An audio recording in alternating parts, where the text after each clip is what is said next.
आज हम lecture 1 start करने वाले हैं, जिसका चैप्टर का नाम है ज्योग्राफी एज अ डिसिप्लिन। पहले हम देख लेते हैं कि क्या स्टडी करने वाले हैं अपन।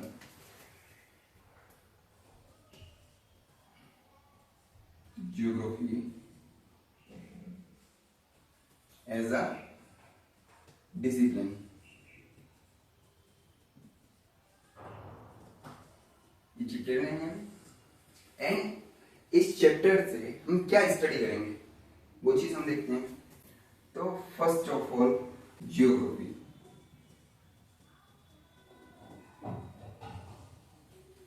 Then to know. अब आप बोल रहे होंगे भैया ये क्या है देन एंड नाउ। बस अभी देखते जाइए, आपको सब समझ में आएगा। एंड सेकेंडली अपन स्टडी करते हैं why should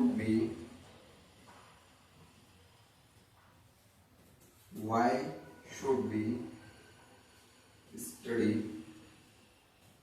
in geography.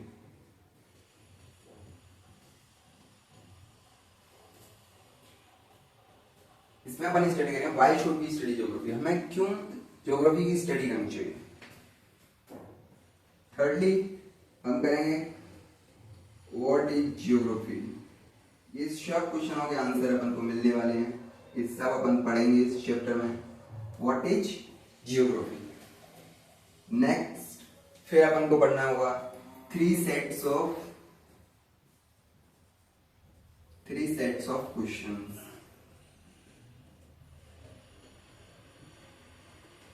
Okay, and then अपन पढ़ेंगे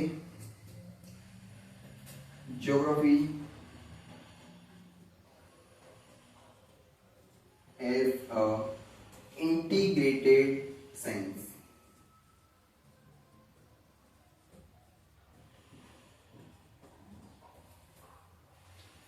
तो जैसा कि आपने देखा, हम सभी 1 2 3 4 5 ये 5 चीजें इस चैप्टर में पढ़ने वाले हैं।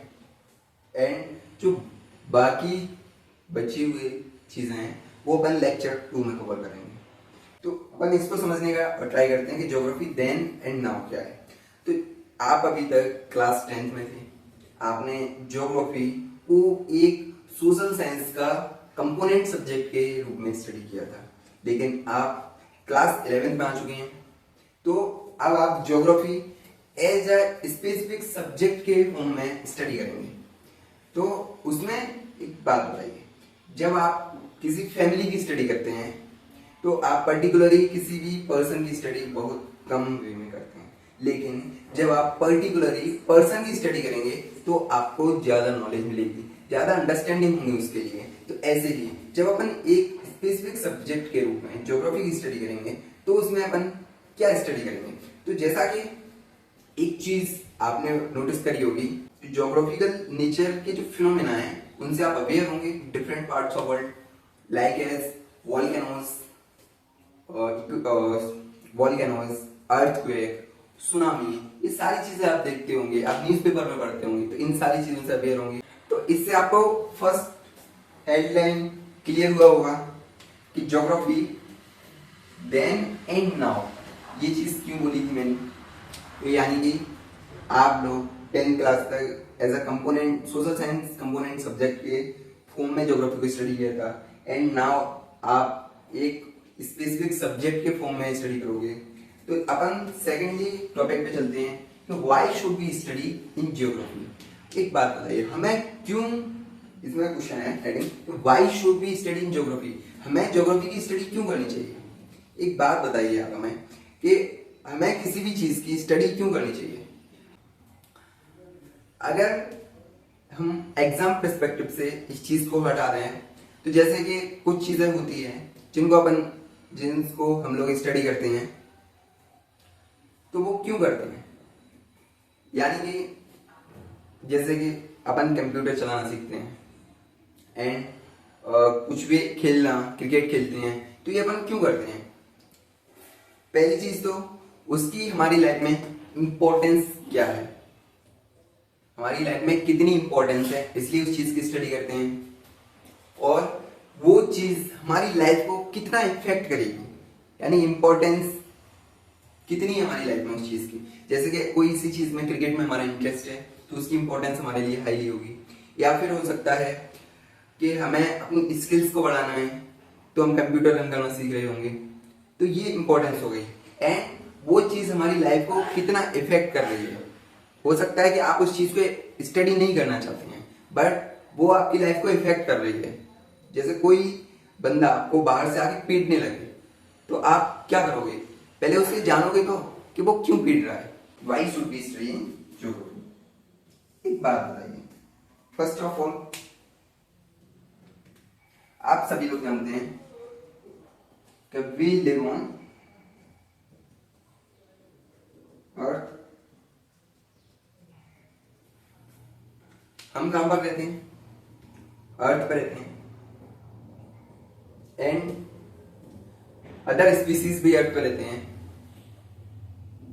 तो हम जिस भी चीज में, आप ऐसा समझ सकते हो जैसे कि हम किसी घर में रहते हैं तो हमें उस घर के बारे में पता नहीं होना चाहिए कि उस घर में कितने रूम्स हैं, कहाँ पर किचन है, कहाँ पर वॉशरूम है, कहाँ पे मंदिर है, या जो भी, या कब बना हुआ है, ये पुराना तो नहीं हुआ है, टूट तो नहीं जाएगा। ये सब अपन को स्टडी होना चाहिए, पता होना चाहिए। तो ऐसे ही जब हम अर्थ पे रहते हैं तो हमें अर्थ के बारे में नॉलेज होनी चाहिए। इसलिए हम किसकी स्टडी करते हैं, ज्योग्राफी की। Second point,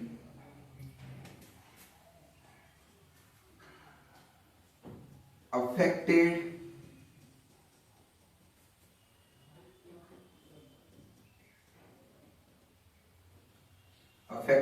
surrounding by our। अब जैसा कि अब हम लोगों ने पढ़ा कि वी लिव ऑन अर्थ, कि हम अर्थ पर रहते हैं एंड ऑल भी स्पीसीज अर्थ पर रहते हैं, तो इसलिए हम अर्थ की स्टडी करते हैं। दूसरा पॉइंट निकल के आया, अफेक्टेड सराउंडिंग बाय अवर। एक एग्जांपल से समझने चाहेंगे कि आपने एक चीज देखी होगी कि जम्मू कश्मीर में लोग, अब गए तो होंगे, इंडिया में घुमा नहीं होगा तो आपने न्यूज़पेपर में पढ़ा होगा कि जम्मू कश्मीर में लोग जैकेट और वुलन क्लॉथ्स वियरिंग करते हैं, जबकि आप साउथ में जाओगे तो सब धोती और कुर्ता यूज करते हैं। और साउथ में खाना भी आप देखोगे तो जनरली वो चावल या फिर नॉन वेज प्रेफर करते हैं, जबकि आप कश्मीर में जाएंगे तो उधर आपको ड्राई फ्रूट्स का क्रॉप प्रोडक्शन मिलेगा। एंड जो उनका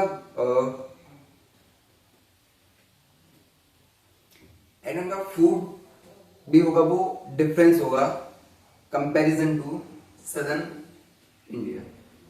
तो ये कैसे, क्यों? क्योंकि हमें ये सारी चीजें अफेक्ट कर रही हैं। क्योंकि वहां पे आपने देखा होगा कि जम्मू कश्मीर में टेम्परेचर माइनस में होता है, 0 पे होता है, जबकि साउथ में टेम्परेचर 30 to 50, अराउंड 30 to 50 होता है। तो ये सारी चीजें में मतलब कौन इफेक्ट कर रहा है, नेचर इफेक्ट कर, या फिर हो सकता है कि आप लोगों ने भी देखा होगा कि आप कहीं जा रहे हो, आप निकलने वाले हो घर से एंड 2 मिनट बाद बारिश होने लगी। तो ये क्यों चीज, कहाँ से हो रही है बारिश, क्यों हो रही है, इस चीज का हमारी लाइफ को इफेक्ट हो रहा है, तो हमें स्टडी नहीं करना चाहिए। एंड इसके साथ और क्या, ये वाला पॉइंट क्लियर होता है। इसके साथ आता है टॉपिक, नेक्स्ट टॉपिक पे चलते हैं हम।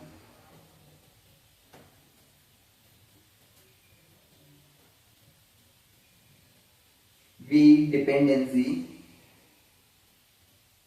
ऑन रिसोर्सेज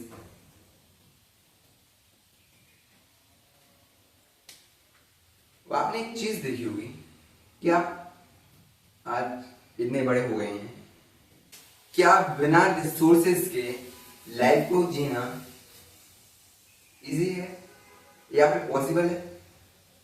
आप बोलोगे नहीं भी है, क्योंकि आपने 8th क्लास में रिसोर्सेज का चैप्टर पढ़ा हुआ। तो कहीं ना कहीं आप प्रिमिटिव कल्चर से लेके आज तक के देखोगे, बिना रिसोर्सेज के लाइफ जीना पॉसिबल नहीं है। आप प्रिमिटिव कल्चर में जाएंगे तो वो भी कहीं ना कहीं नेचुरल रिसोर्सेज पर डिपेंडेंस थे। तो आज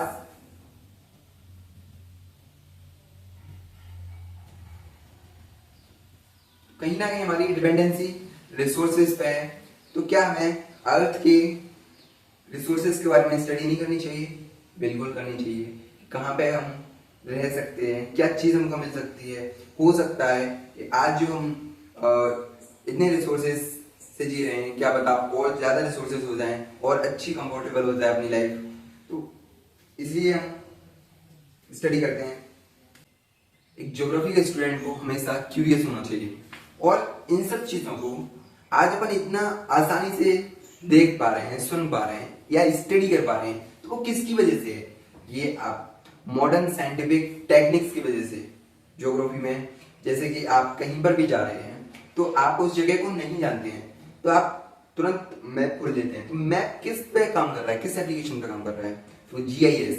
तो जीआईएस एंड कंप्यूटर कार्टोग्राफी, यानी कि जो आपको मैप्स देखने को मिल रहे हैं, जो भी आपको कंप्यूटर बेस्ड मैप्स देखने को मिल रहे हैं, वो कैसे? Computer cartography. तो ये सारी चीजें मॉडर्न टेक्निक्स की वजह से आज हम स्टडी कर पा रहे हैं। उस चीज के लिए इजी हो गया है स्टडी करना।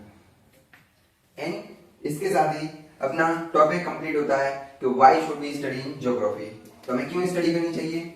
क्योंकि एक तो भाई हमारा घर है, तो हमारा घर कहीं टूट ना जाए, कहीं भग ना जाए, तो इस चीज के लिए क्या स्टडी करेंगे? यस। फिर हमें कोई पीट जाएगा, मार जाएगा, भगा देगा, तो हमें कैसे इफेक्ट कर रहा है वो, उस चीज के बारे में स्टडी करेंगे।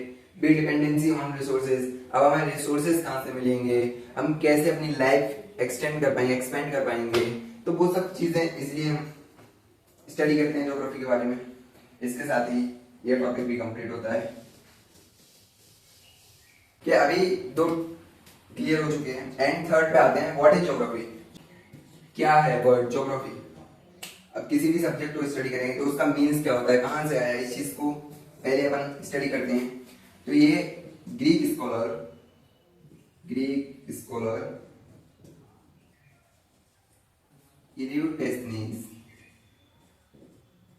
यूरोटेस्नीज ने 276 से 194 बीसी इस वर्ड को दिया। एंड इसका मीन्स क्या होता है ज्योग्राफी का? Geography, geo and graphy. Geo यानी कि और, एंड ग्राफी यानी डिस्क्रिप्शन, यानी अर्थ का डिस्क्रिप्शन, वही क्या है? ज्योग्राफी। ये अपन ने ज्योग्राफी वर्ड का मतलब समझा। अब ज्योग्राफी एज अ सब्जेक्ट क्या है? तो आपने देखा है कि geography home for human and other species, जो भी जीवित प्राणी है उनका घर है। और क्या है? तो इसमें लैंडफॉर्म्स यूनिफॉर्म नहीं है, इसमें वेरिएशन पाई जाती है। आप देखते होंगे कि कहीं पे माउंटेन्स है, कहीं पे प्लेट्यू है, कहीं पे प्लेन्स हैं। एंड ऐसे ही जैसे फिजिकल फीचर्स में वेरिएशन पाई जाती है, उसी वेरिएशन के बेस पे, जैसे अपन ने पहले देखा कि अफेक्ट करती है लाइफ को, तो ऐसे ही इन्हीं अफेक्ट की वजह से सोशल कल्चर्स भी वेरिएशन आ जाती है। ह्यूमन अर्थ पर रहता है तो उसको फिजिकल फीचर्स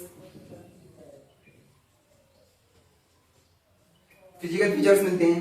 एंड ह्यूमन है, तो जो ह्यूमन एक्टिविटी, ज्योग्राफी यानी जो फिजिकल फीचर्स है, वो एक प्लेटफॉर्म देता है। किस चीज के लिए? मतलब जो भी ह्यूमन एक्टिविटी करेगा तो वो किस पे करेगा? अर्थ पे करेगा, तो वो एक प्लेटफॉर्म देता है। और जो इनका रिलेशन बनेगा उसको स्टडी करते हैं, उसी को बोलते हैं ज्योग्राफी। अब वो पॉजिटिव हो सकता है एंड वो नेगेटिव हो सकता है। और एक चीज और, geography as a multi dimensional subject. जैसा आपने देखा ये साइंटिफिक सब्जेक्ट भी है,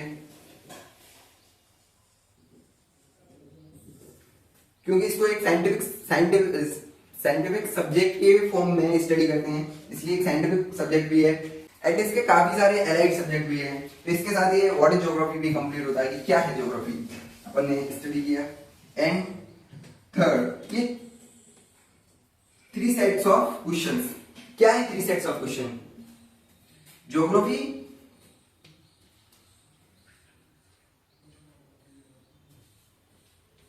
ये बच्चों का मेजर कंसर्न है कि जब भी वो स्टडी करते हैं तो वो बोलते हैं कि ज्योग्राफी हमें समझ में नहीं आती। Geography line to line study करने से ज्योग्राफी कभी नहीं समझ सकते। आपको ज्योग्राफी समझने के लिए एक साइंटिफिक, जैसे कि मैंने बोला कि साइंटिफिक सब्जेक्ट है, तो उसको समझने के लिए एक बैकग्राउंड में आपकी इमेजिनेशन चलनी चाहिए। जब आप इमेजिनेशन चलेगी, जैसा कि हमारे चैनल का भी मोटिव है कि हम बच्चों को फील कराते हैं, तो ऐसे ही जब ज्योग्राफी को आप फील करोगे इमेजिनेशन के थ्रू, तो जब ही आप ज्योग्राफी को समझ पाओगे।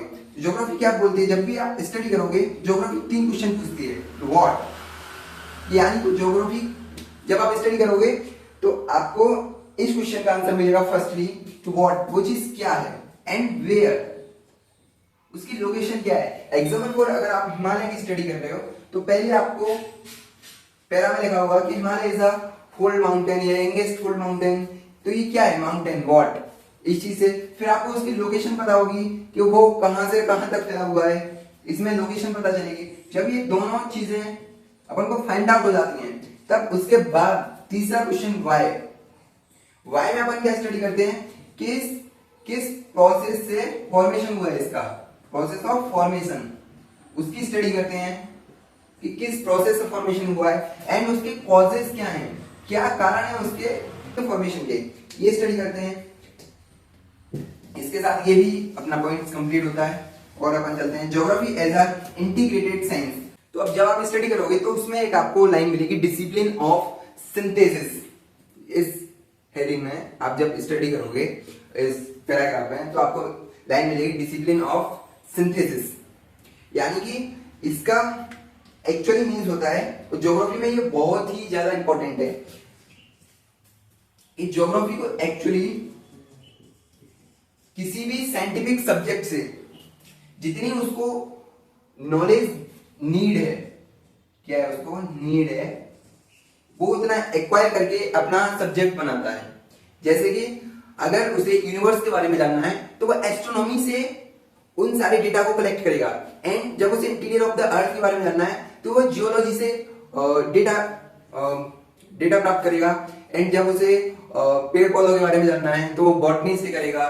तो ये सब एक एलाइड सब्जेक्ट बनाते हैं। तो ऐसे ही आपको एनसीईआरटी में एक ग्राफ देखने को मिलेगा, आपको डायग्राम देखने को मिलेगा, जिसमें उन्होंने 17 फील्ड ऑफ ज्योग्राफी को बताया है, फील्ड ऑफ जियोग्राफी, जिसमें उन्होंने हाइड्रोग्राफी, पेडोलॉजी, बहुत सारी चीजों को बताया। तो जहां जहां भी ज्योग्राफी इंटरेक्ट करेगी वहां पे वो अदर सब्जेक्ट से कैसे रिलेशन बनाएगा, ये अपन स्टडी करेंगे। इसी के साथ ये लेक्चर कंप्लीट होता है और हम सब मिलते हैं लेक्चर 2 में, जिसमें हम सब मिलकर इस चैप्टर को कंप्लीट करेंगे।